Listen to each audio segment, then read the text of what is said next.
On tonight's episode, we are talking about Moldaver. I got that right, Moldaver, and the invasion of Vault 32. We're also getting into our gameplay in Fallout 76 and Oblivion Remastered. Bethesda was surprised that fans hated the Fallout 3 ending. We got ESO Dragon Knight update in the PTS, and now you can play Doom in another video game?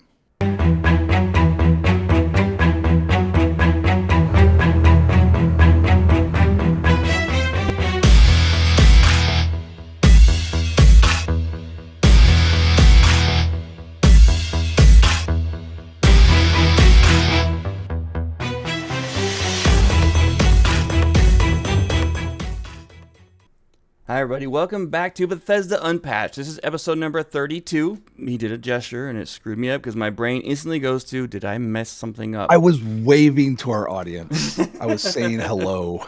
Because of, that's all my fault though, because I screwed up a lot the last few episodes, but I got it on the first take today. That was pretty good. I am Joe the Wigit, and I am joined by the space trucker extraordinaire extreme himself, Kilo. Yes, it is I. Thank you. Have no fear, for I is here, and I has hopped up on some Red Bull, and I'm ready to do a show. Suddenly, everyone's afraid. Nobody should be afraid. Afraid of you. We only got a little bit of housekeeping today. I just want to mention the comments on our YouTube. I know that the comments that we received this week most likely are not from people that listen to the show regularly. I just want to throw this out there and say that you're not going to get a rise out of us. No. You're not going to hurt our feelings. Dickbag on the other side of a screen. So I really don't care what you have to say as far as if you come at me incorrect. If you're polite and you're like in the interest of discussion and having a debate, then that's fine. We can talk. I'm always willing to talk. I'm always willing to chat in our comments. Yeah. But if you want to be a douchebag, I'm just going to either egg you on or thank you for the engagement, because every comment helps. And if you really promote our videos. If you want to have a debate with us or just talk to us about something, go to our Discord. Our link tree information is always in the description. It's always, we talk about it at the end of the show. Yeah. Get in there. We'd love to chat with you. Yeah, have a chat. We love it. I'm just saying, don't come in and call us Bethesdrones because you watched part of a clip of part of our show and completely missed the context altogether, and obviously don't know us that well. You've never listened to the show if you think we're Bethesdrones. Someone called me, what was it, on one of the shorts where I was quoting from an article? Yeah, he wasn't that mean. He was like basically like, what is his problem? What's going on with that second guy? So that was the entire point, though. That article was a bunch of BS, and we proved that point. Right. But he was the part. Wigit was reading from the article what the guy thought it was Wigit speaking. It wasn't. It was. So it's just funny. Context, people. Context. Context. We have like 30 to 60 seconds to do these shorts, and we pull them directly from the episode. Yeah, we're cool. If you're cool to us, we'll be cool to you. It's all easy. Yeah, we're not talking about TV episodes anymore, unfortunately. We got another 10, 11 months before we get back into that. Yeah, probably. Yeah. Probably. Well, we'll probably start talking. I'm sure we'll get news during the production, which I think starts, what was it, May or June? So that'll be cool. And actually, we're still talking about the show tonight a little bit. One aspect of it. There's a lot of different things. A lot of chat going on about the end of the episode, at the end of the season, like what it all means, what is all this happening, and what can possibly happen down the road. And a lot of people were pretty much agreeing with what we said. Yeah, and we are going to be having HB back on the show as soon as we can. I'll keep you guys updated. I am in communicado with her right now. Of course, she's got a lot of family stuff going on, and then she's got her podcast and the Church of Tarantino and all sorts of stuff that she's a busy little bee herself. So as soon as her schedule allows, we're going to have her back on the show to talk about the Fallout television show. So yeah, I'm going to hopefully message a few people about getting on the show. We haven't had a solid guest in a while, but that's okay. Yeah. We've been talking a lot about the TV show. We're back on our normal programming schedule here. I've got some gameplay. Kilo's got some gameplay. We got a lot of news like usual, so I think we should dive right into that. Let's get into the news. extra, read all about it in the news this week. And if anyone's wondering, the voice of our little news bumper, that's Mrs. Wigit. Yes. And I did talk to Mrs. Kilo about doing the bumper for our gameplay, and I was going to have her come in here and record tonight live, but she's currently down with head and chest cold. Well wishes. So her voice, she's on the mend a little bit. She's doing better. Like the whole house came down with it except for me. I haven't even created the gameplay bumper yet, which I should, because, we're doing it again tonight. Now we are, yeah. Mm-hmm.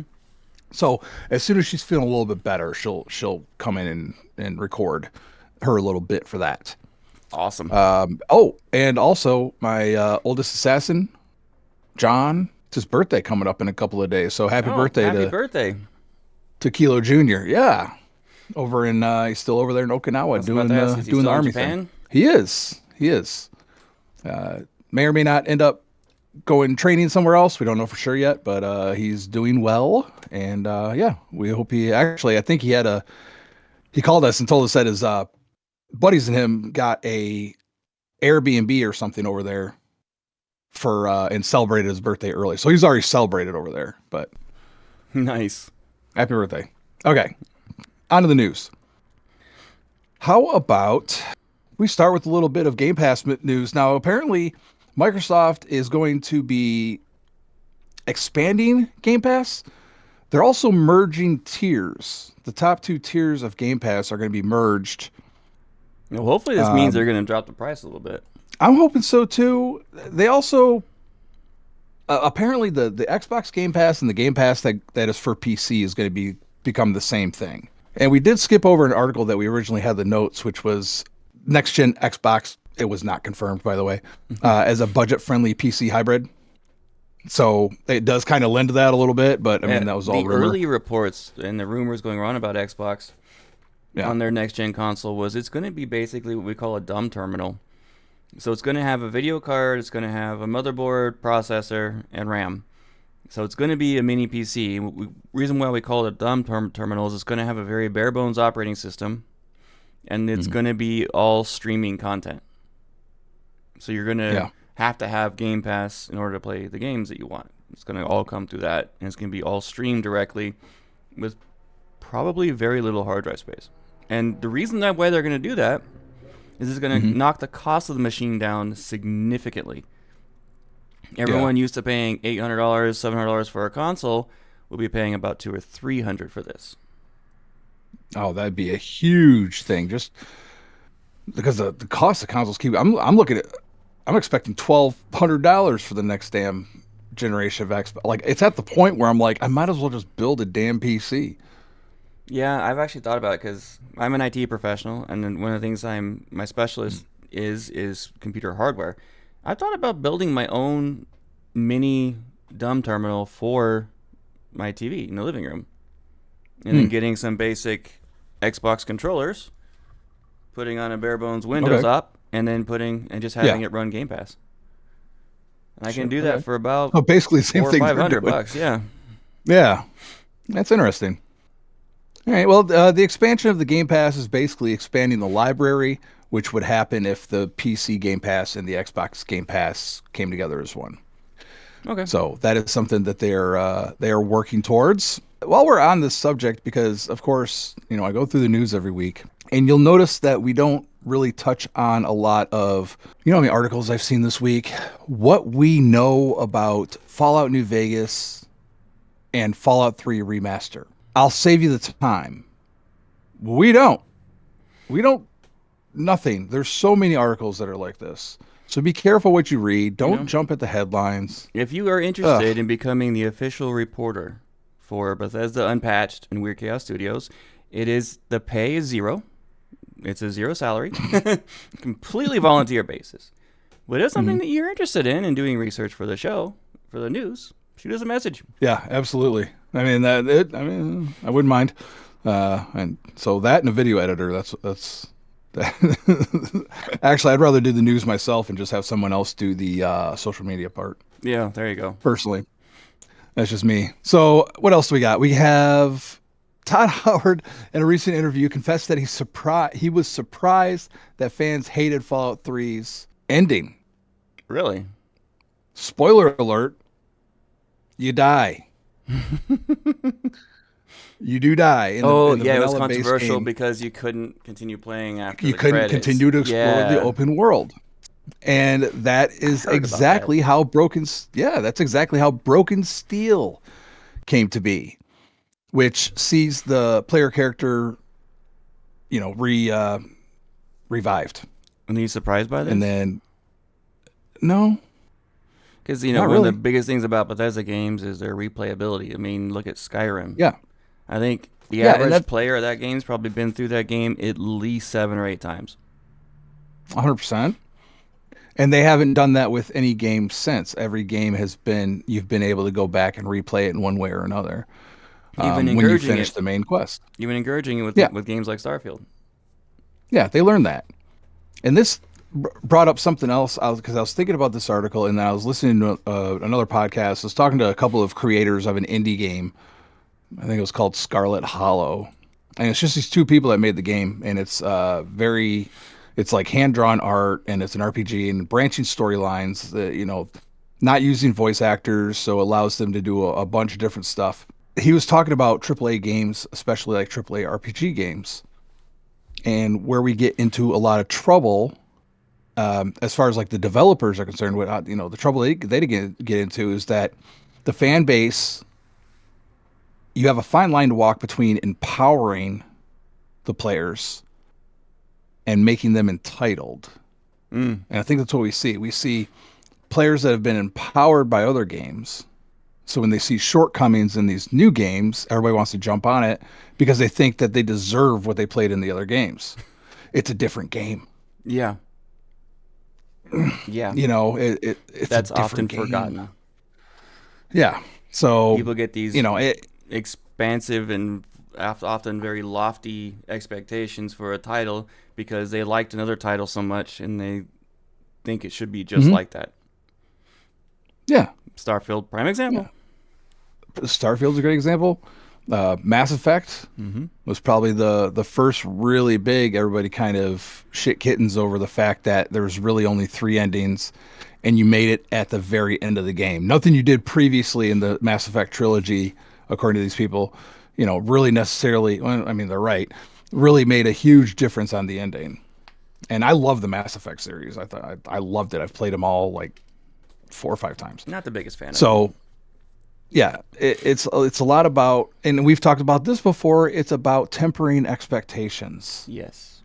And understand what you're playing. And no studio is obligated to give you every single thing you want. I mean, it'd be amazing if that happened. I mean, of course, we all want Elder Scrolls 6 to have everything we dreamed of. Like, it has to have everything we loved in Oblivion and Skyrim and Morrowind and all these new things that we've never knew we wanted, but we wanted anyway. It's just impractical. It is. Anyways, moving on. Todd Howard and other Bethesda vets agree that Fallout 4 is the most successful Fallout game ever, mostly due to player-generated content. And this is all true, especially talking about creations and mods. And we discussed this at StarCon, and we discussed this in the shows after StarCon, is that, and I feel like at times that Bethesda does lean too heavily on the modders. I feel like sometimes they don't necessarily solve issues because they're like, well, the modders will get it. Yeah. It does. And they will. It's a double-edged sword. They can make studios very lazy and complacent because when they open the API, which is what allows you to create mods for a game, sit back and give you all the tools you need to do it and just watch what happens. Yeah. And we talked about that Starfield, especially the unofficial support staff of Starfield being the modders themselves. And it's encouraging in the fact that no matter what happens with Starfield, whether Bethesda puts it on a shelf or whether they keep supporting it into the future, there's still going to be people out there keeping that game going, just like they did Fallout 4. But it's also kind of a bummer. It's like, all right, well, it's your property, fix it. Here's something interesting, and I have not personally, aside from you and King, I've not experienced this personally in the game yet, but Fallout 76 surprised Bethesda with how with an important detail, and that's how friendly the community is. They're expecting like a lot of multiplayer games. People come in and they want to just murk the new guys over and over again. Well, they put some protections in there that kind of prevents that. Right. But it also encourages people to be friendly. There's boxes all around the 76 map where you can just drop your extra stuff. I've looted a couple of them. Getting some... I've looted a couple of them, just getting some, stim packs or some extra ammo, something like that. And usually the box right outside of Vault 76 is loaded with stuff. Mm-hmm. I remember when I made my new character I'm playing now, got out of there and looked at it, and I just took everything, not even looking, and it made me overweight by about a factor of 10. So I just sit there and put most everything back. But it was loaded with stim packs, advanced stim packs. Yeah. Everything. Yeah, and even in the community, when you talk to these other 76 players, be it even on Reddit, surprisingly, for the most part, or, Facebook groups, whatever, it's for the love of the game, man. Mm-hmm. It is a great community versus...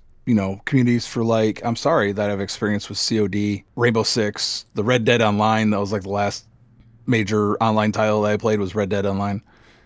There's actually a Fallout 76 Discord channel that I thought was officially from Bethesda at first because it's so well done and it's massive. They have thousands upon thousands of players in there, all about 76. And if you want to get a good example of what the community is like, go check out that Discord. It's crazy. Heck yeah. Let's see if we can find that and put it up on the video, if we can do that. Here's something new that they're talking about with Fallout 76. Well, it's this, you know something about the raids. They're currently considering a second raid. What do you know about this? Because I know nothing about it. I only recently found out about the raids when I started playing again. I have not done them yet. Yeah. I want to. But it's the best way to get the best gear in the game, and it has the most difficult enemies like you would expect from a raid, like a typical MMORPG. Mm. You get a bunch of people together, you go in, you tackle it, you come out with goodies. And we've known they've been making a second raid for quite some time. It hasn't exactly been a closely guarded secret. Often speculated what's going to be in it. Like right now, one of the big things is Sasquatch, aka Bigfoot. This might be one of the featured protagonists in it, which would be pretty cool. Heck yeah. And it's one of the best ways to get your 4-star legendaries. The other thing that I thought was really cool is they're plotting new loadout options. This is not a thing yet. We don't know when it will be, but it's something that they're talking about. And the idea is that, in short, it's like any other game. Halo was the one that comes to my mind first, where instead of going through and changing your gear bit by bit, changing your perk cards bit by bit, or your loadout, your weapons, your armor, whatever. It sounds like they're trying to make it so that you have presets for different situations. You can very quickly switch between the different loadouts of armor, perk cards, and weapons, depending on the situation. That would be cool, because right now the only way you can really switch your loadout is by going to one of the card thingamajiggers. I forgot what it's called. These little card vending machines that you go to and you can switch out. I think you have 4 loadouts that you can set up, and you can just switch to them and change to it at that machine. I have one inside my camp, and they're all over the place and around the game. Being able to switch a loadout mid-game would be pretty cool, especially if you're inside of a raid. Yeah, absolutely. Because I have a sniper build right now. I would like to have a run and gun build I can just switch to if I need to. Well, do you want to go ahead and take the lead on this one? Fallout 76 update notes for February 9th? Yes. They're working on camp again. And it's mostly module skins that cause the build menu to appear empty, which is something we've talked about before. They fixed an instance of the new category of the Pit Boy acting erratically, which is not good because I rely on that new category. It's in your inventory. Yeah. They fixed an issue with which caused grunt and headhunt enemies to be 1-star, and they're supposed to be, I believe, 2 to 4, where they can change between those two. Fix an issue which caused camp items purchased with gold bullion to not appear in the build menu, which sucks because I know for a fact gold bullion is a very big pain in the neck to get. For me, anyway. I haven't even done work on the factions yet. I need to build my factions with the raiders and the other people. They fix an issue with cryo status effect, which caused the damage to not apply to enemies, which makes it useless. Oh man, I ran across my first cryo enemy. Oh while yeah, I was playing. One of the surprised the hell out of bloaters? me. Oh yeah, yeah, one of those. Yeah, they're a pain in the neck. Ranged is great with those. As far away as possible. I snipe the crap out of those things when I see them. Fix an issue where it was possible to obtain a 100% evasion chance with the Reflex Legendary mod. Why? I want that. Yeah, no kidding. Minor fixes, but actually, no, they're not really that minor. Some of these things can be a huge pain in the neck, especially if the new category is acting erratically and you can't use what you bought for your camp. Have you started doing your camp yet? You did. You did. Yeah. You did. I saw a picture of it. I did. Anyway. Pictures up. So that's the update coming. It's minor, but it's important. Oh, it's heading in the right direction with a lot of things. It's already here. What am I talking about? Well, it's here. On the 9th, 3 days ago as of recording. For Fallout fans, there's a new free game that you can play now. It is inspired by Fallout. It is not Fallout itself. If you're a real big fan of the hacking minigame in Fallout 3 and basically every title since then, there is a new game by... All these pop-ups just pop up like right at the perfect time. Come on, you son of a bitch. All right. This is by Fallout fan protocol_unknown, and it is called Hackinall. Hackinal. And you go to hackinall.com, and this game is basically just you doing computer hacking. Fallout style. I really cannot think of a worse minigame I'd want to play. And it is free to play. I hate the hacking in Fallout. Yeah, it's so I mean, I kind of like the hacking in Fallout. I enjoy it. So if you like it also, Hackinall, you can play it. You can play it on your cell phone. You can play it on your desktop. You go to hackinall.com and it basically, boom, opens up right there in your browser. So, yeah, that's fun. I know you wanted to talk about this one. You want to talk about the ESO Dragon Knight update for the PCS. Diving into the Dragon Knight, the one that's coming for Season 0. So their goals for this rebuild, it's on the PTS currently, is to address some of the biggest questions and feedback that they've seen regarding the class. They do listen. Okay. Show you where your feedback has led to real changes. Share some insights on the constraints we face and what can and cannot happen during a PTS cycle. What's improved? They did a lot of visual fixes like the Dragon Wings, which is one of the visual effects for the ability Dragon Leap. They said it was misaligned. If they fixed several issues with engulfing Dragon Fire ability, various Dragon Knight visual effect issues for class abilities. There's a lot of them. Ooh. The Dragonfire Breath, which is one of my favorites, ability was not leveling up at the correct rate. I don't know if it was leveling up too fast or not enough. By that wording, I'm thinking not enough. They're basically reworking pretty much all the skills. So you have 3 major skill lines for each class, and they're reworking a lot of them, especially the fire skill line for the Dragon Knight. That's like part of the multi-class thing they're doing, right? Based on the community feedback, we updated the visuals for Dragon Blood. It's a visual rework as well as toning back and increasing different abilities. I didn't really see anything if they're gonna remove abilities and replace them. It's mostly just reworking what's there to make it more in line with the ability to play the character however you want to play it. A lot of fixes. I definitely encourage you to go check it out on elderscrollsonline.com. Go into their news. and it's down a little ways. It's about 6 down. And if you love that class like I do, go through it. It's a lot.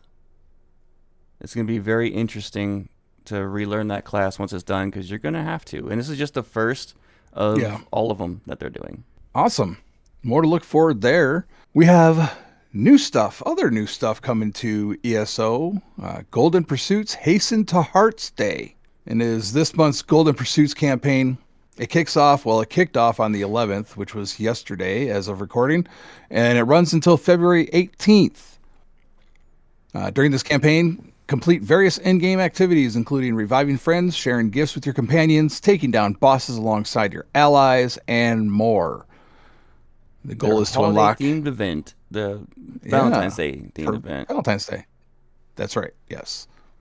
And based on the number of activities that you complete, you can get a few different things. 4 stone lore crates. No, not sure what that is. What's the stone lore crate? It gives you random goodies. Okay. Small Debella's bouquet. Do you know how they came up with the name Debella? They ended up creating, that goddess, that divine. Debella was the last name of one of the lady developers early on in Elder Scrolls. Okay. So she had a god named after her. That's pretty cool. Love Bless Kitten Moppet. It's like a plushie. Okay. A really creepy looking 2 one. Love Bless chairs. Oh yeah, we got the picture right there. We can put that one up on the video. Yeah. Loved Blessed Table. Hearts Day Kiss emote. The emos are a big deal. Come on. When you're role playing. Yeah, I guess so. I don't know. Like, I got a bunch of free stuff because I went into the shop for 76. The hell is it called? Anyways, I went in there, and because it said free, I got a bunch of free stuff. I'm like, yeah, I'll take that emote. Like, I don't even know. Like, I don't even know how to use the damn emotes. I've never used an emote in 76. So I don't know, but it's, whatever. It's there. And speaking of hearts, go to hearts.org. That's the American Heart Association website. And because we have a charity stream coming up. Oh, yeah. Yeah, a charity drive. It is going to...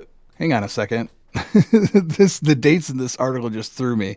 Okay, this is running for the same length of time as the heart thing I just talked about. Yeah, the event. Yeah, as the event, they're gonna have a heart stream. It's a community-run charity event during Hearts Week, so it's running from the 11th to the 18th, featuring live streams from Tarini, No Lollygaggin, and many other members of the ESO community. This is obviously to raise money for the American Heart Association. Like I said, you can go to the website, heart.org, and find more information about this. The charity live streams for things like this are the best. They're amazing. Absolutely. That's pretty sweet, actually. I love that. 8-bit Morrowind from someone with no experience with game making will run on your actual Game Boy Color, and it's genuinely kind of great. Yeah. What? Yeah. I saw this. I'm like, seriously? It looks like a little side scroller. It does. Pretty cool. A really, really grainy 8-bit side scroller, but you can still make out what it is. Yeah, from Jordan Lee on itch.io, the Elder Scrolls Travels Morrowind is a free bite-sized Morrowind experience made in GB Studio. It was actually made a while ago, but it got a fresh update yesterday. Man, the pop-ups on these things kill me. It's like a classic JRPG. And if you're watching the video, I'll pull up some screens of it. It's like an old 8-bit classic JRPG from Nintendo. Yeah. But it's Morrowind. Okay. Now, it isn't the entire Morrowind experience condensed down onto a GB cartridge, but you can pick race and one of 3 heads for each one and a class, meander through Sedanine, even take a Silt Strider, which you pilot yourself, to Vivek to check out. Oh, man, these names are killing me. Mwinji's wares. I'm reasonably certain that Mwinji does not, as of the current patch, have wares. It's a charming, faithful little thing. Yep, and all the more impressive for the fact, yep, that Jordan Lee apparently only made it on a whim. It got its start when they fired up a pixel art app and began doodling some Morrowind characters. How cool! It is a cute little thing. Game Boy Color, man, there's a throwback for you. Jeez, oh Pete's. Speaking of old school gaming, yeah, this is interesting. I didn't know that was even on there. Here's our where can you play Doom for this week. How about in another video game? So apparently there's video this game. Gameception. It really is. There's a game called Ultra Kill, which is a popular first-person shooter. I've never heard of it, but thanks to a mod developed by Square Sweets, players can now enjoy Doom through a .wad file, creating a unique experience that combines a classic title with the frantic action of contemporary gameplay. This is wild. Mm-hmm.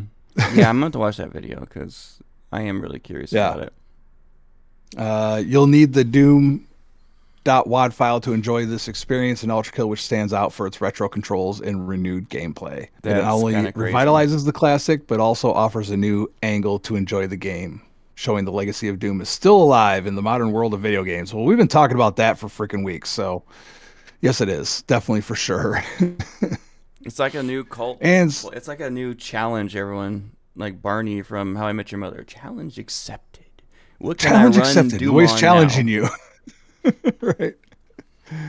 And speaking of Doom, more than 30 years later, classic shooter drops below $1 on Steam for the first time. That would be, well, actually, that's not Doom. Yeah, I was going to say, that's a pretty weak transition because that's not Doom. Yeah, I know. That's pretty genius.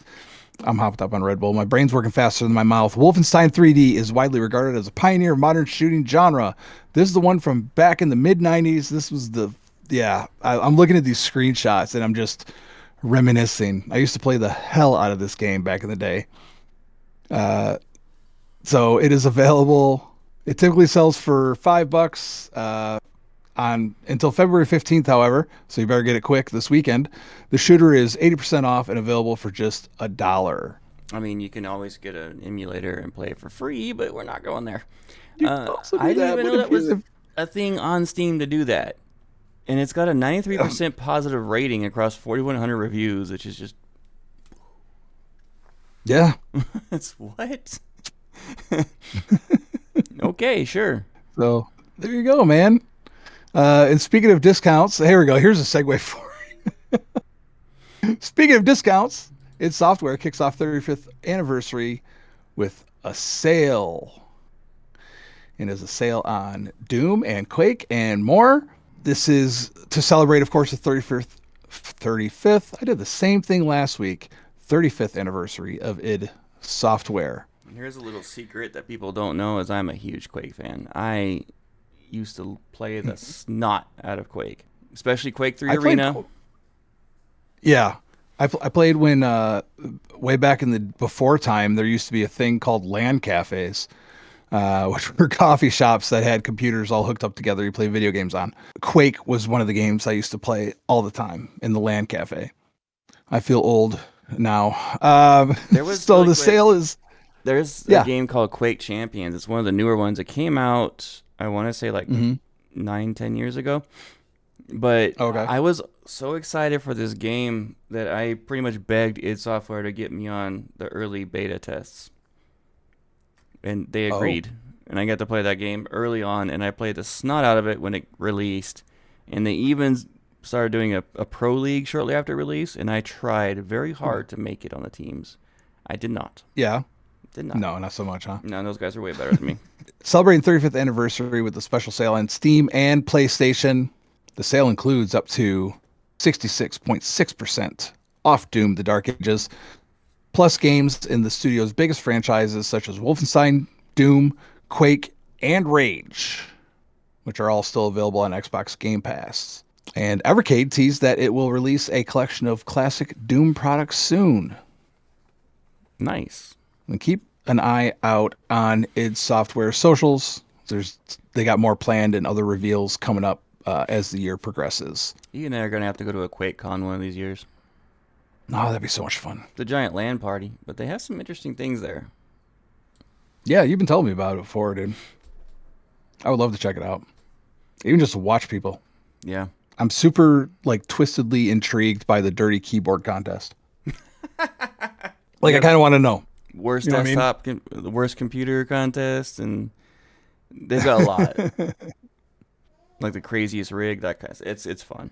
Stay tuned for part 2, where we're going to be talking about our main topic, as well as our gameplay in Fallout 76 and some Oblivion Remastered.